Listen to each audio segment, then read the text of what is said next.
tinitingnan mo? Sabi mo ayaw mo. Ako hindi man lang bibili ng gayan. Yan, Rose. Sabi mo? Ha?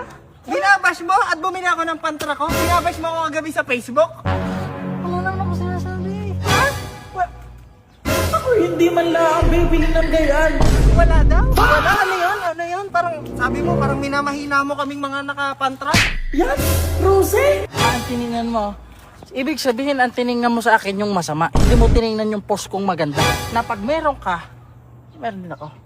Eh, mukha mong kita ko eh. Di ko makita ko, di Aw. Ay, sorry. Pero, yun na yan, boy.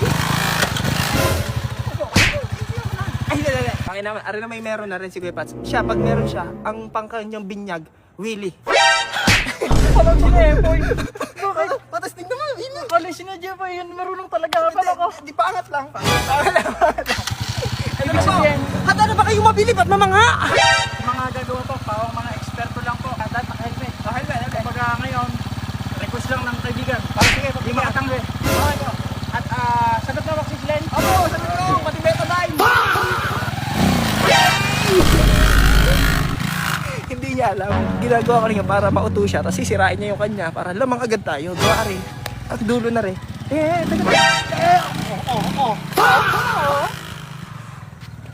Magaling din nga ang tunay yan.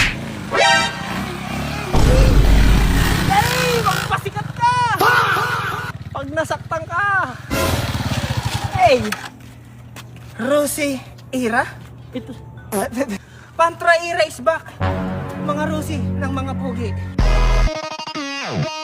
Kumbaga, ito ang unang pagtatagpo ng dalawa natin. Talampag na. Yan! Yan! Ito nga pala, ang Rosing Pandigma. Pandigma. Pandigma. Okay, basta. Kunyari, magdatingan nga tayo. Hindi ba kasali yan? Ito pala, Master, Pandigma kang Rosing. Sing, halimaw na Rose. Baka nasira. Kung banggay mo nga ay motor ah. Pero yun, tunay mga kinaman. Ito ang unang pagtatapat ng mga ito ay ito na muna ang huli. Baga, bakit? Bakit? Dahil ibibuild na nga pala namin itong mga kapugi. At Hingil, ako nga. ikaw. Kaya itong aming una at huling Kaya ito ang una at huli naming paghaharap dahil ang sunod na pagtatapat nito ay sila ay mga pandigma na. Kumbaga, ang iyo, rusing pandigma na siya. Iyo. Rusing, halimaw na rusing na siya pag nagkatapat sila.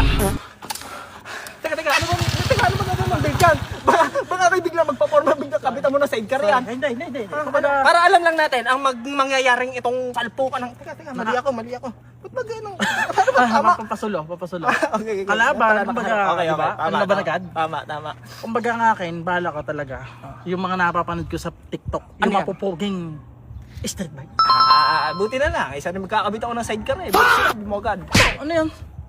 Ano bang concept natin ngayon? Tay. Pantra nga eh, pantrabaho. Kala ko tricycle.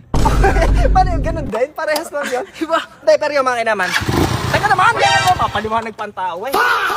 Ang mangyayari ho sa atin, magbibuild kami ng kanya-kanya. Magkahiwalay kami, magkalayo. Kumbaga, talagang literal na malayo. Oo, ang layo naman talagang tunay natin eh. Hindi yun, tunay na ang sunod na pagkikita ho nitong aming ito. Hindi, Hindi sa naman yan, Mike, di na wish. O, 7 pa. Hindi, ang mangyayari ho, tayo inspired tayo ha. Para lang malinaw, meron tayong guideline. May paano tayo magsasalpukan niya kung magkaiba. Tayo inspired, di, syempre mga mapupormang tindig. Hindi ka lang paalis. ang tagal mo. Yun, ang sunod na pagkikita, yun na naman. Okay, basta di magkita na lang tayo sa dulo. La vida es un carrusel. La vida es un carrusel.